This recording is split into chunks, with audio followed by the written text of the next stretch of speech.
빌립보서 2장 5절부터 8절까지의 말씀을 가지고 사명자 예수님이라는 제목으로 하나님 말씀을 함께 묵상합니다. 우리는 지난 3주간의 시간을 통해서 사명자 노아와 사명자 모세에 대해서 살펴보았습니다. 이제 모든 사명자의 영원한 본이신 예수님의 삶을 마태복음을 중심으로 묵상해 보기로 하겠습니다. 첫째로 예수님의 자기 버림입니다. 마태복음 3장 13절부터 15절까지의 말씀입니다. 이때 예수께서 갈릴리로부터 요단강에 이르러 요한에게 세례를 받으려 하시니 요한이 말려 이르되 내가 당신에게서 세례를 받아야 할 터인데 당신이 내게로 오시나이까? 예수께서 대답하여 이르시되 이제 허락하라. 우리가 이와 같이 하여 모든 의를 이루는 것이 합당하니라 하시니 이에 요한이 허락하는지라. 예수님께서 세례를 받기 위해 세례 요한에게로 다가가셨습니다. 성령님의 감동 속에 예수님을 알아본 세례자 요한은 깜짝 놀라면서 내가 당신에게 세례를 받아야 마땅할 텐데 어찌 당신이 내게 세례를 받으려 하시느냐고 반문했습니다. 그도 그럴 것이 세례는 죄인인 인간을 위한 예식일 뿐 거룩하신 하나님께는 불필요한 예식이었기 때문에 더러운 죄인에 지나지 않는 요한 자신이 성자 하나님께 세례를 베푼다는 것은 상상도 할 수 없는 일이었습니다. 그래서 세례자 요한은 깜짝 놀라면서 성자 하나님께서 왜 이러시느냐고 반문하지 않을 수 없었던 것입니다. 그러나 예수님은 반문하는 요한에게 이제 허락하라. 우리가 이와 같이 하여 모든 의를 이루는 것이 합당하니라고 세례를 요구하셨고 예수님의 그 말씀에 세례자 요한은 예수님께 세례를 베풀었습니다. 그리고 예수님께서 이루기 원하셨던 모든 의는 죄로 말미암아 죽어 마땅한 우리 모든 인간들을 예수님의 십자가 죽음을 통해 구원하시려는 하나님의 의로우신 뜻이었고 예수님께서는 그 모든 의를 이루시기 위해 죄인이 받는 세례를 받기 위해 죄인 앞에 친히 무릎을 꿇으신 것이었습니다. 다시 말씀드리면 이 땅에 오신 예수님께서는 죄인을 구원하시려는 그리스도의 공생의 사역을 죄인인 인간 앞에 무릎을 꿇으시는 것으로부터 시작하셨다는 것입니다. 그러나 예수님의 무릎 꿇으심은 단순한 무릎 꿇으심이 아니었습니다. 오늘 본문 말씀 한 번 더 합독하십니다.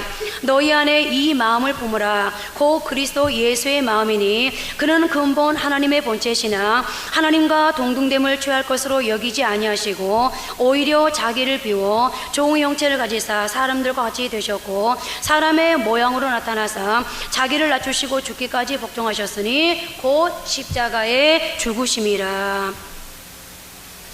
예수님께서는 죄인이 받는 세례를 받으시기 위해 죄인 앞에 무릎을 꿇으신 분이셨기 때문에 죄인을 살리시기 위해 십자가의 제물로 하나님 자신을 송두리째 내어 놓으실 수도 있었던 것입니다. 예수님께서는 죄인이 아니시면서도 죄인들과 더불어 죄인처럼 사셨고 죄가 없으시면서도 죄인이 되어 십자가에 못 박혀 돌아가심으로써 모든 죄인을 자신의 죽음을 통해 구원하시려는 하나님의 의를 이루셨습니다. 예수님의 자기 버림이 없으셨던들 결코 가능할 수 없었던 일이었습니다. 예수님께서는 성부 하나님께서 부여하신 사명을 완수하기 위해 성자 하나님의 모든 것, 심지어는 창조주라고 하는 자기 자존심마저 버리는 것으로부터 시작하셨습니다. 그리고 십자가에서의 죽음을 기꺼이 받아들이셨습니다. 그리고 바로 여기에 기독교의 영원한 진리인 비움과 체험의 영성이 존재하고 그리고 바로 이 자리 자기 자신의 감정도, 생각도, 두려움도, 부담감도 다 내려놓고 비운 이 자리, 그러나 십자가라는 사명으로 채운 이 자리가 예수님의 이전과 이후의 인생을 완전히 바꾸어 놓았습니다. 그래서 바로 여기에 비포와 예수님의 애프터가 있는 것입니다. 그리고 친히 예수님께서 이런 영성의 사람이었기에 그 이후 제자들에게도 이 비움과 체험의 영성을 요구하십니다. 그리고 오늘 저와 여러분들에게도 여전히 비움과 체험의 영성을 요구하고 계시는데요. 마태복음 16장 24절 말씀 함께 합독하십니다.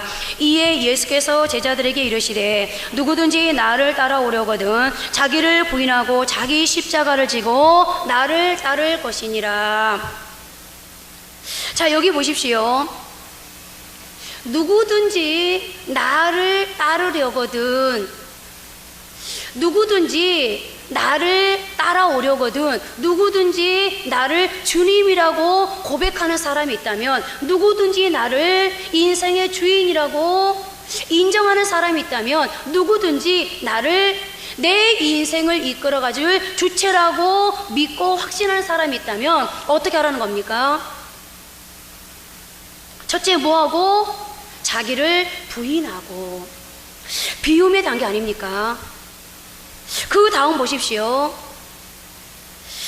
누구든지 나를 따라오려거든 자기를 부인하고 그 다음에 뭐하고? 자기 십자가를 지고. 체험의 단계입니다.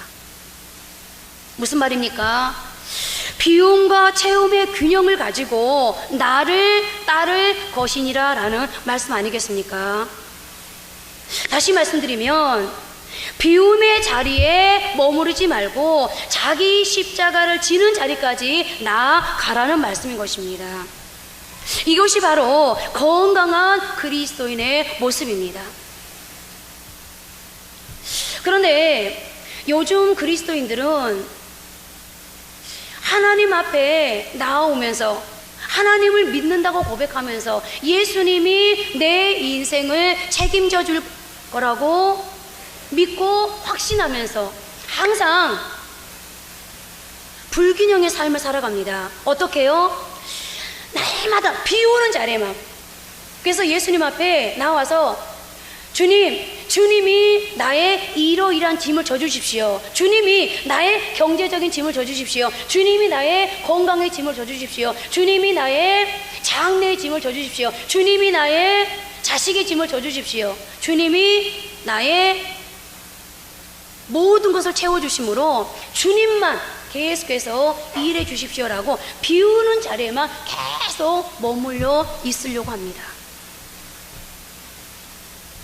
결코 누구도 비움과 동시에 하나님의 뜻, 하나님의 명령, 하나님의 섭리, 십자가를 지려고 하지는 않습니다. 그래서 모든 그리스도인들이 건강하지 못한 신앙의 삶을 살아가고 있는 것입니다. 그래서 계속 비우려고만 하기 때문에 무언가 하나님이 주신 것으로 채우려고는 하지 않기 때문에 그때마다 넘어지고 자빠져 버리는 것입니다. 자, 그러면 자기 십자가는 도대체 무엇을 의미하는 것일까요? 저는 오늘 본문에서 예수님이 말씀하시는 자기 십자가를 세 가지로 말씀을 드리고 싶습니다. 주님이 분명히 너희가 나를 따르려면 너 자신을 부인하고 비우고 너 자신을 버리고 십자가를 채우라라고 말씀하시는데 십자가를 채우라고 말씀하셨거든요.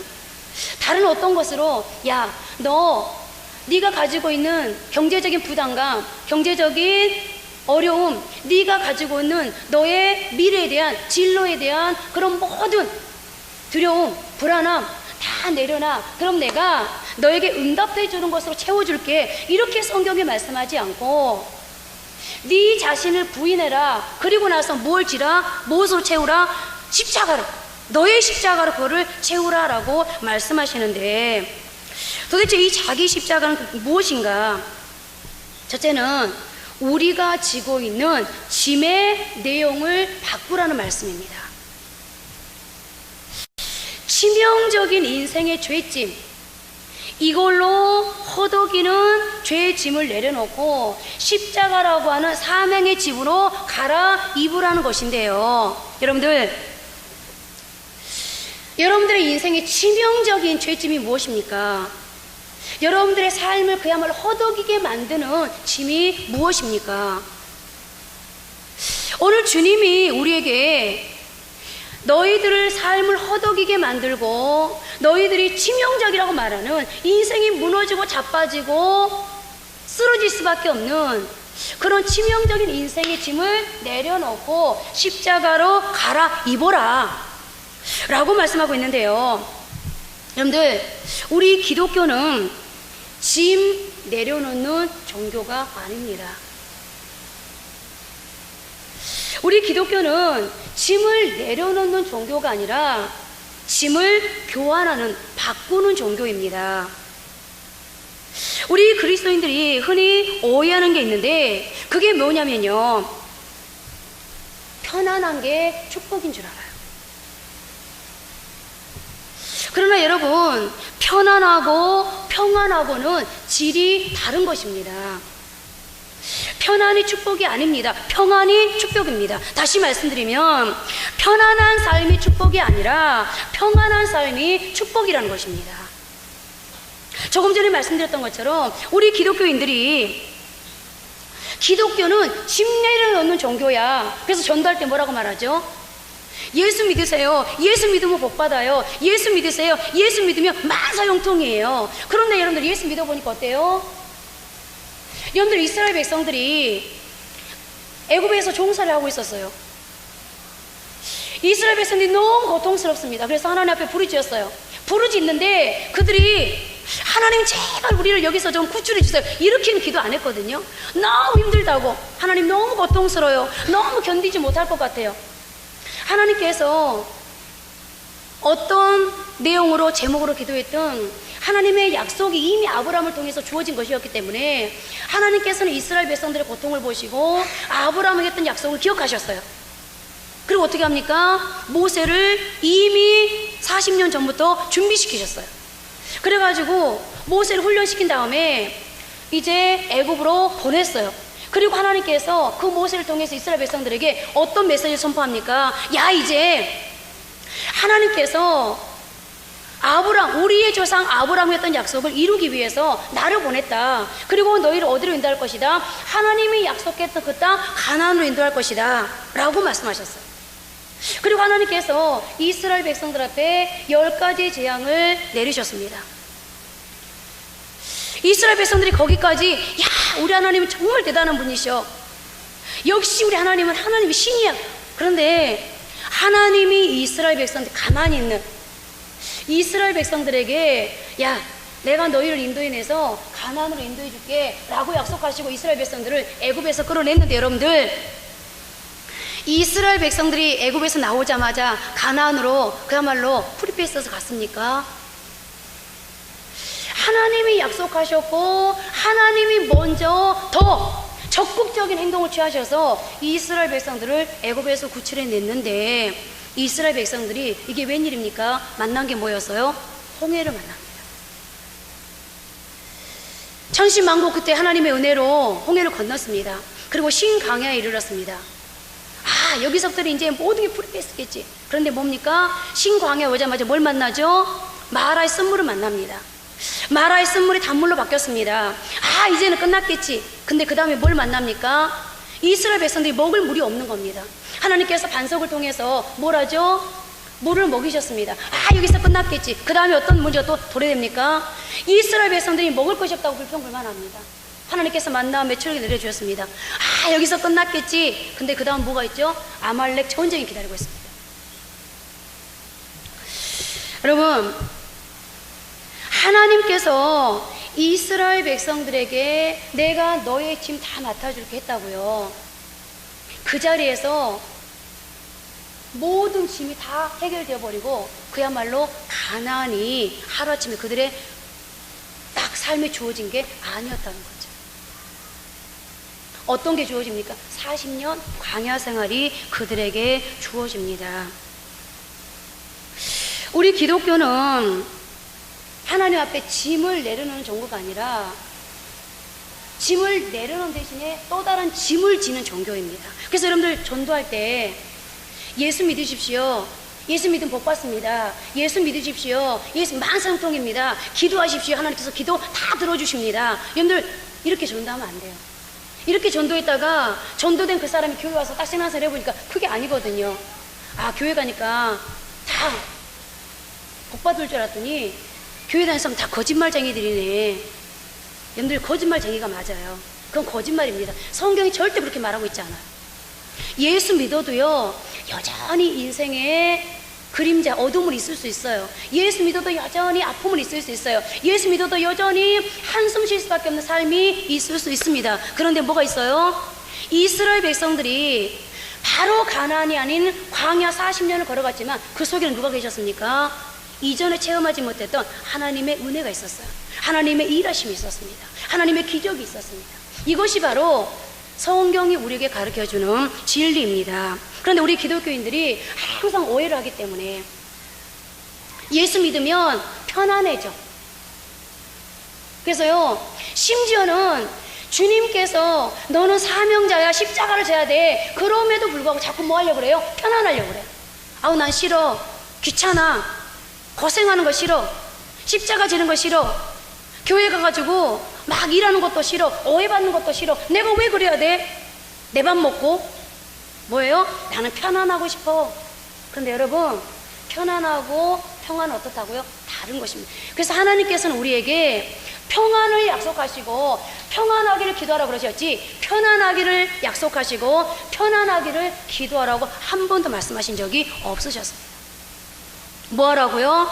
기독교는 어떤 종교라고요? 내가 허덕일 수밖에 없는, 아파할 수밖에 없는, 고통할 수밖에 없는, 내가 도저히 감당할 수 없는 짐 내려놓고 어떤 짐 지라고요? 주님이 내게 지라고 하는 짐을 지는 것이 기독교의 진리입니다. 두 번째로, 주님께서 십자가를 지라고 말씀하시는 것은요, 하나님의 동역자 삼아 주겠다는 의미입니다. 고린도전서 3장 9절 말씀 함께 합독하십니다. 우리는 하나님의 동역자들이요 너희는 하나님의 밭이요 하나님의 집이니라. 자, 우리는 하나님의 동역자들이요. 여러분들 이 말씀 딱 여러분들 보거나 들으면 너무 설레지 않아요?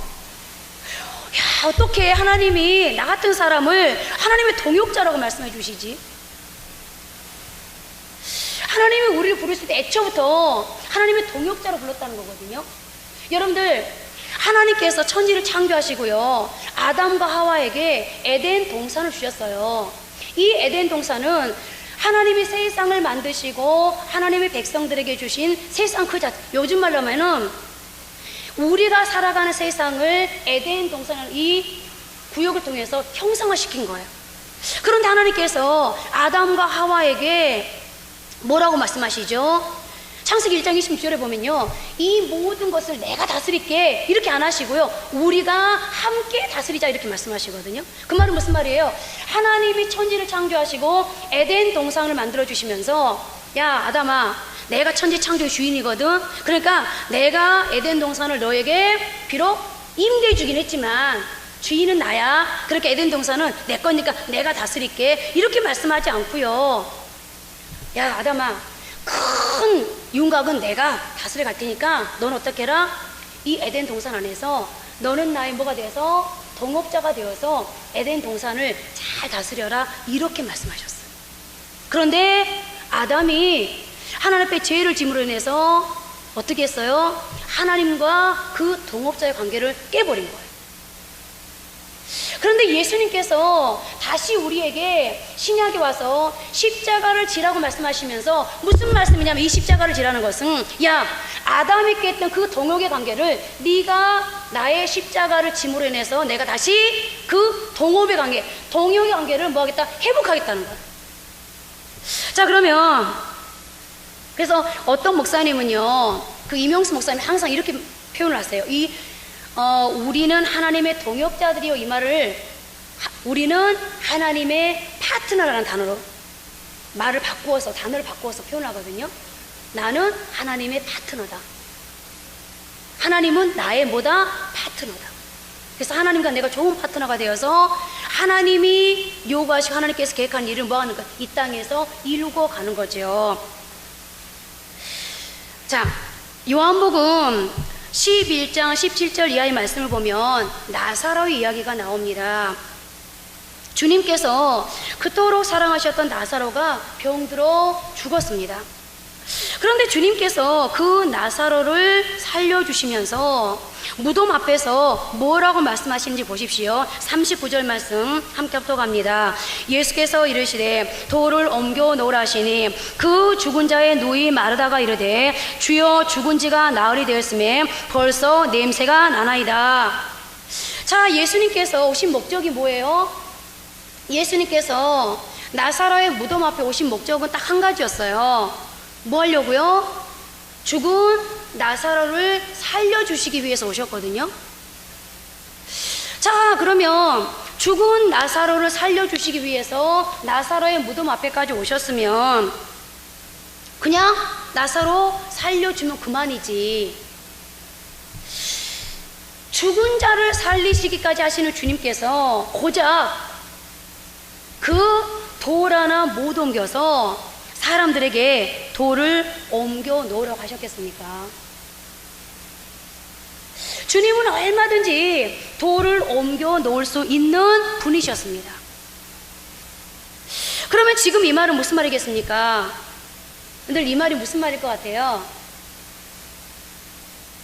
너가 할 수 있는 일은 너가 해라, 그 말입니다. 나는 나사로 살릴 테니까 너는 돌을 옮겨 놓으라는 것입니다. 한마디로 나사로 살리는 이 일에 너와 내가 뭐 하자는 거죠? 동업하자는 말입니다. 그러면 왜 주님이 하실 수 있는 이 일을 가지고 너와 내가 나사로 살리는 이 일에 동업하자 하시면서 오늘 나를 주님의 그 일에 끌어들이셨을까요? 제가 이 말씀을 이제 준비하는 과정에서 계속해서 머릿속에 이제 일주일 동안 하나님과 내가 동역하는 이 말을 어떻게 설명을 하면 성도들이 빨리 알아듣고 은혜가 될까 계속해서 머릿속에 고민하고 있다가 어느 날 요즘에 이제 잠자기 전에 아예 머리맡에 저희 집에 인터넷을 달았거든요. 그동안 인터넷이 없어가지고 설교를 듣고 싶어도 못 들었어요. 왜냐하면 못 모르고 핸드폰으로 목사님 설교를 들었더니요, 핸드폰 요금이 그거 뭐라더라? 정보 이용료 무슨 그거 뭐라 하던데 20몇만 원이 나온 거예요. 저 그렇게 나온지 모르고 막 못 모르고 설교를 계속 들었어요. 들어도 되는 줄 알고.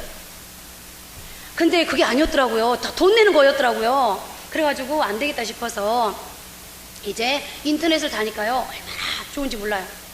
그래서 이제 요즘에 매일 저녁마다 2편, 3편씩 설교를 듣고 이제 그러고 자거든요. 그런데 이 이제 말씀을 전하려고 머릿속에 계속 묵상을 하는 중에 어떤 목사님 설교를 들으니까 이 목사님이 딱 이 말씀을 하시는 거예요.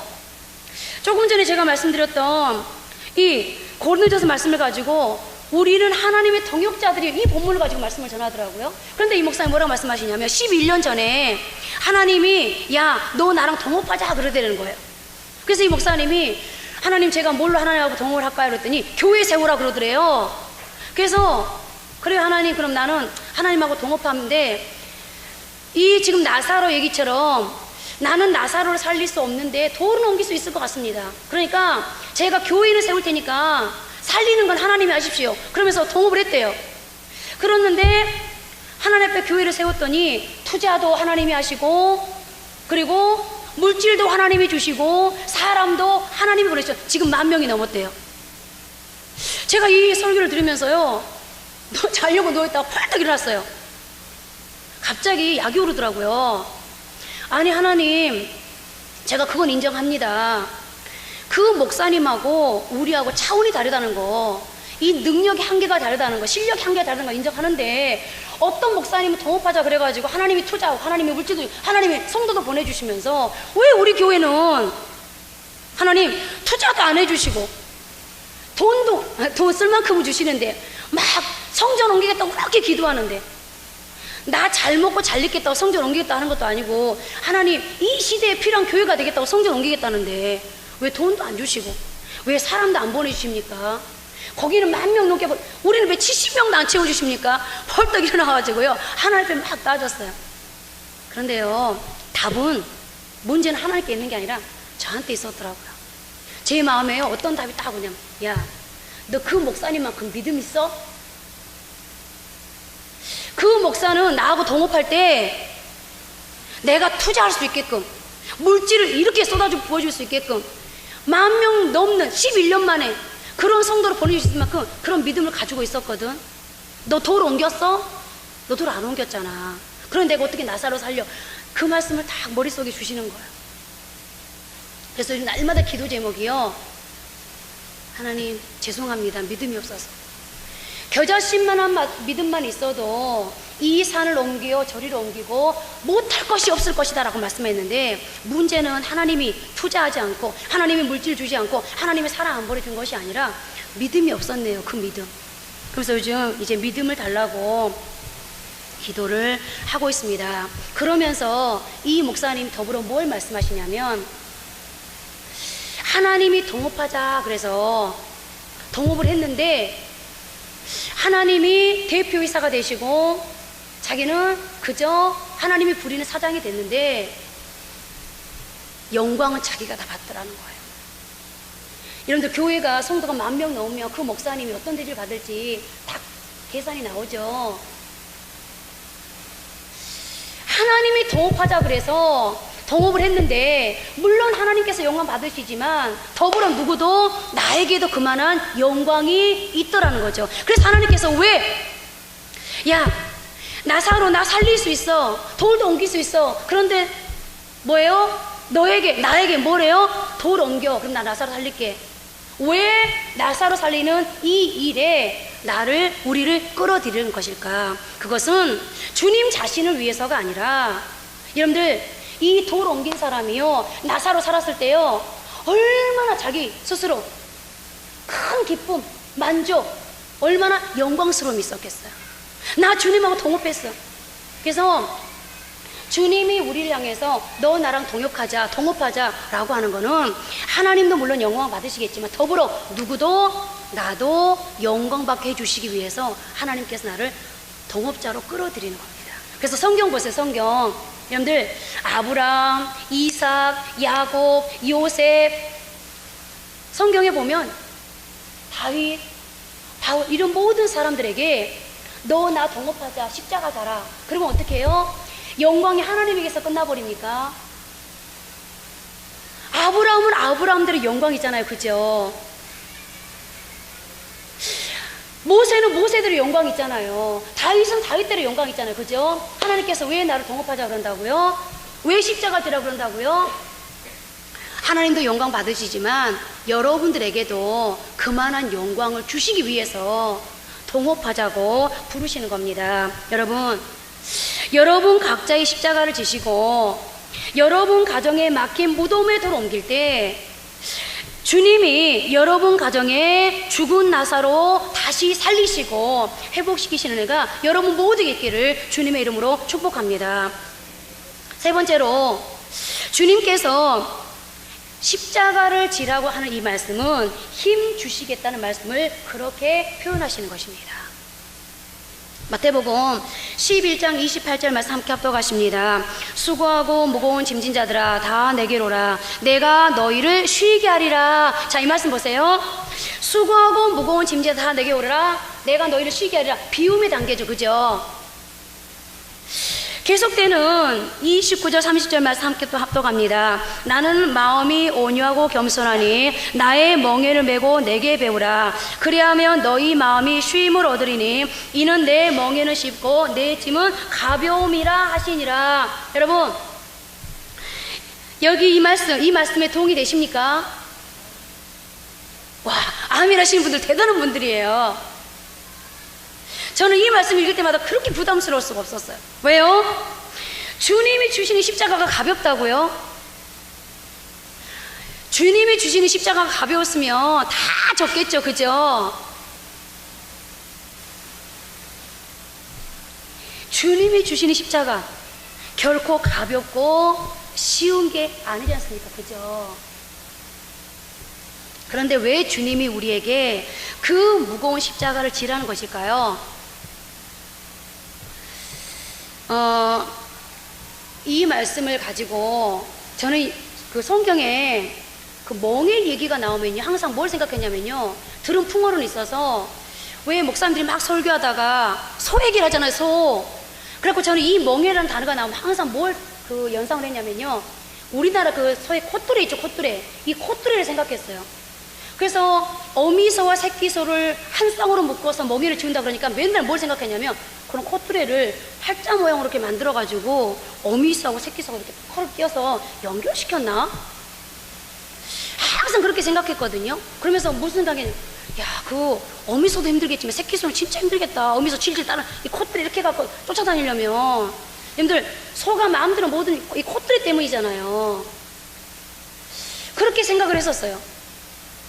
그런데 이제 우리 사모님이 오후 성경 공부하면서 한번 설명했습니다만, 그런데 이제 사모님 말씀을 듣고도 별로 이해가 안 돼서 이 말씀을 준비하면서 자료를 막 찾아봤어요.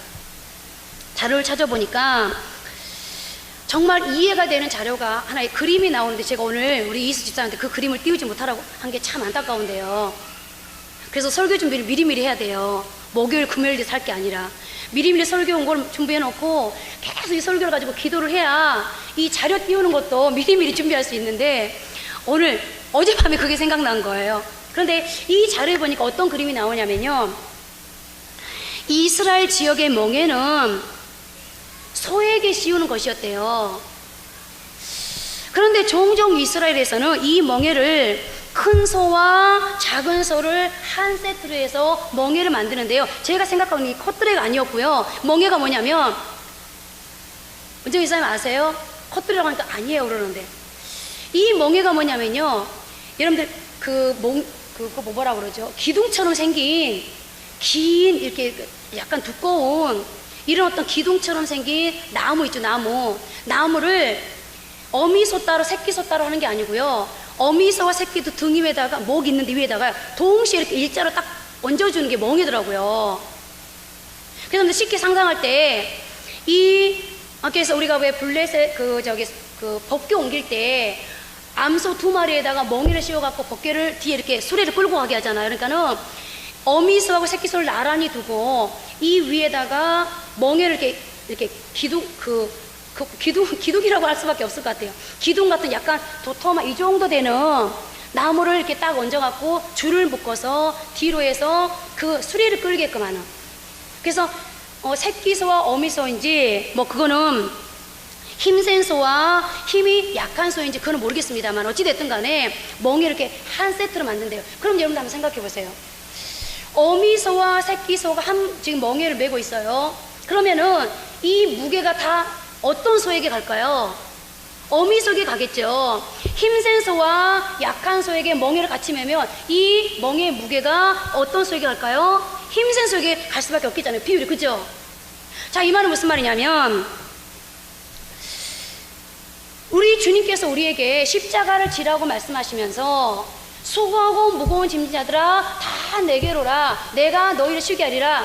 너희는 수고하고 무거운 짐 다 벗어버려, 내려놔버려, 비워버려. 그리고 뭘로 채우라고요? 너의 십자가로 채워라. 그런데 그 십자가가 뭐라고요?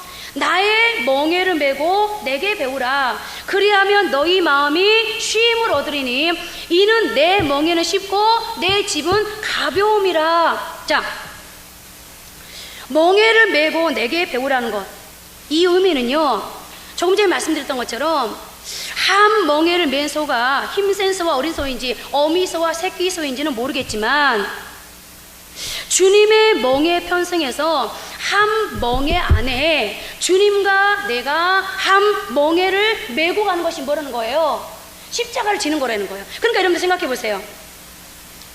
주님의 십자가를 지라는 것은 내 삶의 모든 짐의 무게가 누구에게로 가니까? 나보다 힘이 센 주님에게로, 나보다 더 능력 있는 주님에게로 무게가 다 편승되니까 마치 새끼소가 어미소를 그저 따라가기만 하면 되듯이 우리는 주님과 함께 주님을 따라가기만 하면 된다는 거예요.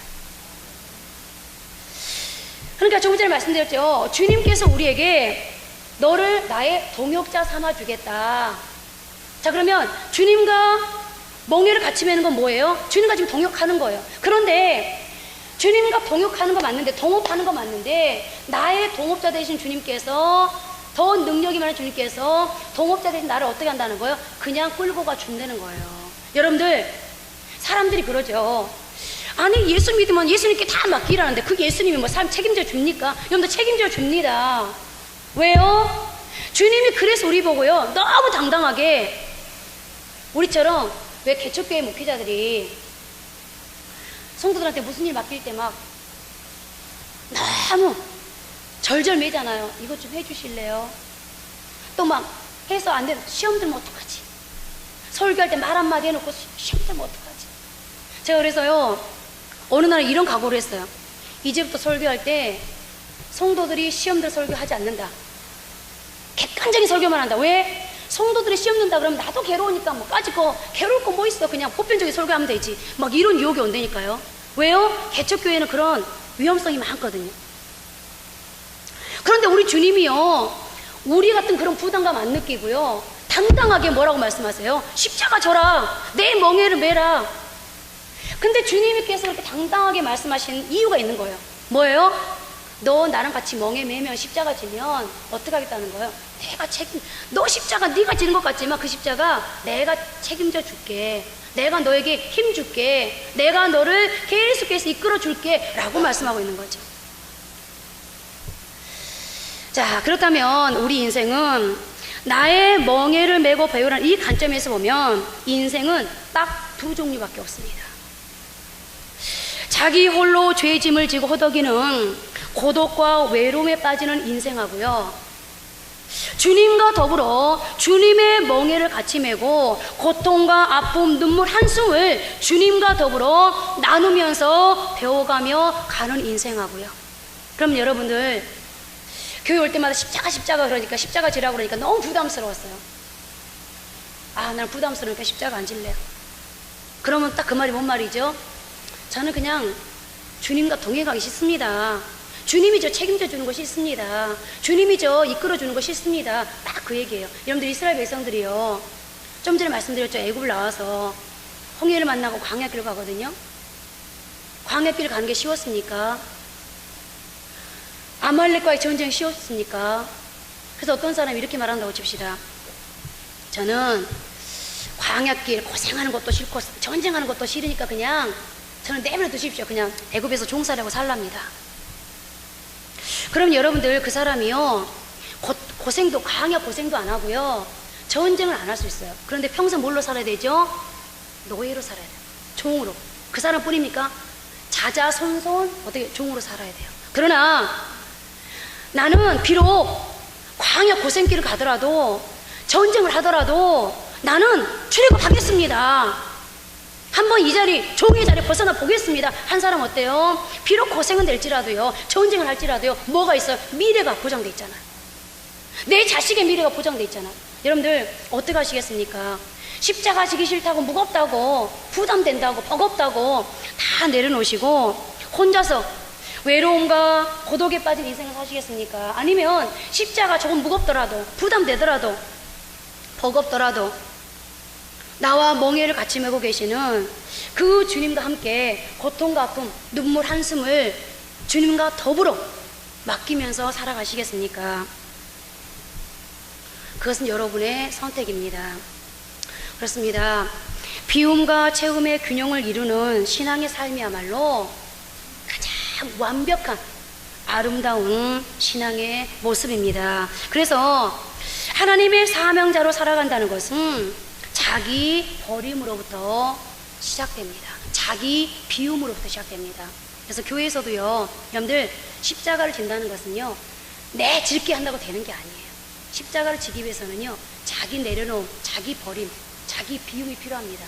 감정도 버리고, 때로는 뭣도 버리고, 내 고집도 버리고, 때로는 내 의견도 막 억지로 관철시키려고 하지 말고 또 내려놓고.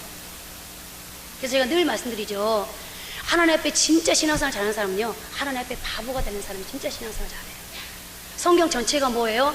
주님이 말씀하시면 그들이 똑똑하지 못해가지고 바보 천치여서 무조건 이해하고 순종했겠습니까?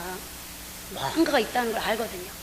그래서 여러분들, 십자가를 지는 거는 내려놓는 겁니다. 그러나 감정, 고집 다 내려놓고 거기서 끝나는 게 아니에요.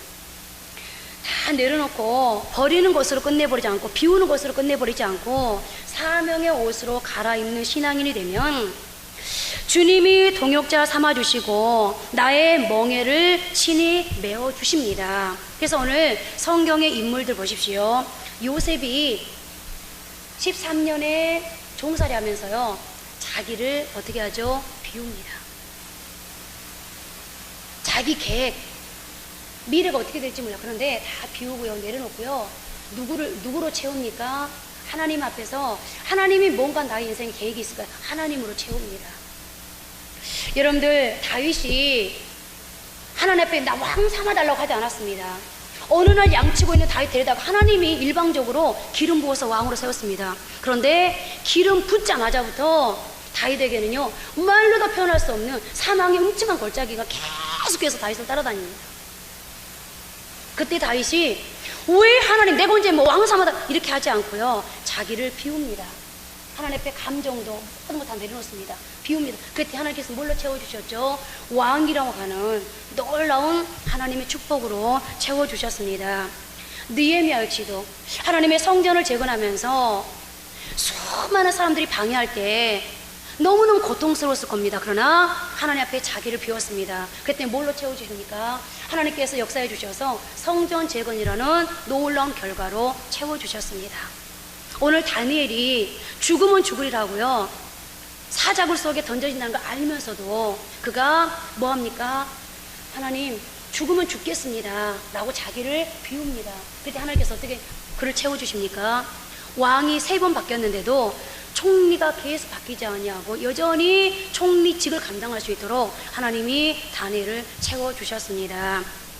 이제 말씀을 맺겠습니다. 여러분들, 하나님은 여러분들에게 너 자신을 부인해라, 비워라, 그럼 내가 뭘로 채워줄게? 그리고 십자가로 채워라 라고 지금 말씀하고 있는데요, 우리가 십자가를 졌을 때 그 결과가 무엇인지 오늘 우리가 읽었던 본문 말씀 빌립보서 2장 9절부터 11절까지 말씀 함께 합독하십니다. 이러므로 하나님이 그를 지극히 높여 모든 이름 위에 뛰어난 이름을 주사 하늘에 있는 자들과 땅에 있는 자들과 땅 아래에 있는 자들로 모든 무릎을 예수의 이름에 꿇게 하시고 모든 입으로 예수 그리스도를 주라 시인하여 하나님 아버지께 영광을 돌리게 하셨느니라. 아멘. 예수님께서는 하나님이셨는데 자기를 비워 종의 형체를 가시고 사람들과 같이 되었으며 자기를 십자가에 죽기까지 내어줬습니다. 여기서 끝나버리면 여러분들 너무 인생이 비참하고 성경이 비참하죠, 그죠? 그런데 하나님께서 어떻게 해주십니까? 예수님이 이렇게 자기를 비웠더니 하나님이 어떻게 채워주십니까? 그래서 9절은 이렇게 시작해요. 이러므로 자기를 비웠더니 그러므로 어떻게 했다고요? 하나님이 예수님을 높여주셨어요. 예수님이 십자가 질 때 얼마나 많은, 심지어 종들까지도요, 예수님 뺨을 때리면서 얼마나 조롱했습니까? 그런데요, 하나님이 어떻게 주셨어요? 십자가 졌더니 예수님을 높여주셨어요. 어떻게 합니까? 그 다음에 하늘에 있는 자들과 땅에 있는 자들과 땅 아래에 있는 자들의 모든 무릎이 누구 이름 앞에? 예수 이름 앞에 무릎을 꿇으셨어요. 여러분 생각해 보세요. 지금 이게 이루어졌잖아요. 하늘에 있는 자들, 땅에 있는 자들, 땅 아래에 누구? 심지어는 사탄 마귀까지도 누구 앞에? 예수 이름 앞에 무릎을 꿇잖아요.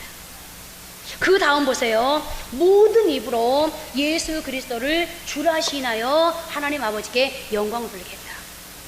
하나님을, 예수님을 누구로? 인생의 주인으로 고백하게 하지 않습니까? 여러분들, 하나님의 방법은요, 계속 우리 보고요, 너 자신을 부인하고 그러는데요, 우리 시선이 항상 거기에 멈춰 있거든요. 하나님은 맨날 나보고만 비우라고 그래. 하나님은 맨날 나보고만 자기 버리라고 그래. 하나님 맨날 나보고만 손해보라고 그래. 하나님 맨날 나보고만 내려놓으라고 그래. 그리고 하나님은 아무것도 안 해.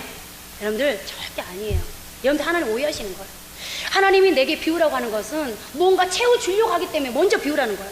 하나님이 나에게 내려놓으라고 하는 것은 뭔가 나에게 얹어주실 것이 있기 때문에 내려놓으라고 하는 거예요.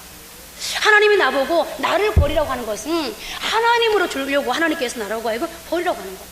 여러분들 이제 여러분들은 비우는 자리에서 멈추지 마시고 이제 하나님으로 채우고 사명으로 채우고 그리고 하나님의 축복으로 채울 수 있는 그런 복된 삶을 살아가실 수 있기를 주님의 이름으로 축복합니다. 이제 한번 기도하겠습니다. 문제는 아직도 자기를 비우지 못하는 사람이 있다는 거예요. 아직도 자기를 버리지 못하는 사람이 있다는 겁니다. 아직도 자기를 내려놓지 못한 사람이 있어요. 신앙생활을 하나님께서 원하는 신앙생활이 아니라 내가 원하는 신앙생활을 해요. 그래서 조금 감정이 상하고 조금 기분이 상하고 자존심이 상하면요 사명도 내려놔 버리고 직분도 내려놔 버리고 다 내려놔 버려요. 그래놓고 뭐라 그래요?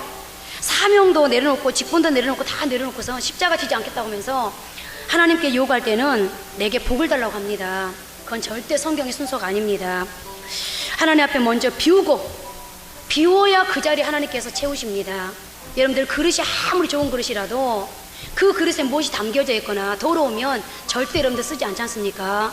먼저 비우는 작업, 깨끗하게 하는 작업부터 선행하지 않습니까? 여러분들이 먼저 비워야 하나님이 채워주실 수 있습니다. 또 여러분들 비우는 자리까지 갔다고 칩시다. 비우긴 했는데 여러분들 뭘로 채웠습니까? 욕심으로 채우셨습니까? 비운 자리에 욕망으로 채우셨습니까? 비운 자리에 또 다른 고집, 또 다른 자기 감정으로 채우셨습니까? 이제 하나님 앞에 이 시간 여러분들 비우는 작업을 한번 하시고요.